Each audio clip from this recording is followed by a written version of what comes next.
Hey guys, welcome back to Free Car Repair. Our mission here at the garage, guys, is to save you as much money as we can. That's why we make these absolutely free videos. Let's go ahead and start on it now. So the keyless entry fuses, guys, we have two fuses. We'll demonstrate on the 2017 Honda Civic. You have two fuse boxes, but we'll need to just open the fuse box that's located, guys, on the driver's side only. Okay, this is in the interior of your on your Honda Civic, right underneath the dash, guys. If you look upside down, you're going to see a fuse box that looks just like that. This is your OBD port. The fuse box is kind of like towards the dash underneath.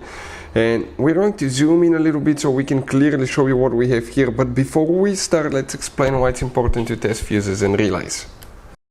So let me explain why it's super important, guys, to test fuses. Fuses, not often you can see if they're burnt or they're good. Sometimes they may seem perfectly fine, you think it's a good fuse, you put it back in and you end up spending money and time on parts and problems that do not exist, guys, when all you had to do, test your fuse, find out it's bad, replace it, fix your problem. So we will have a video how to test a fuse, okay, different kinds of fuses, and how to test relays, guys. We're going to put the link in the description of the video below, specifically to that video. Please check it out.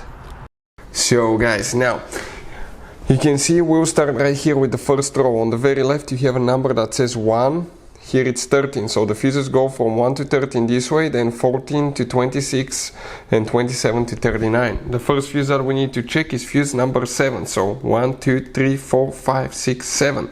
Even if you have a missing fuse, you still count that spot. That's fuse number 7, that 10M fuse that you need to check. Okay, right here, guys. Then you have one more fuse that you need to check for the keyless entry. That's fuse number 30. 27, 28, 29, 30. That 10M fuse will need to be checked here as well. Hey guys, hopefully the video was helpful. If you have any questions, don't hesitate to let us know. Leave a comment below. We'll try to make a video for your specific problem. Like, subscribe, comment, let us know what you think. And guys, by the way, we have more than 19,000 free repair videos on our YouTube channels. Videos that can save you thousands of dollars in repairs. Thank you for watching and see you next time.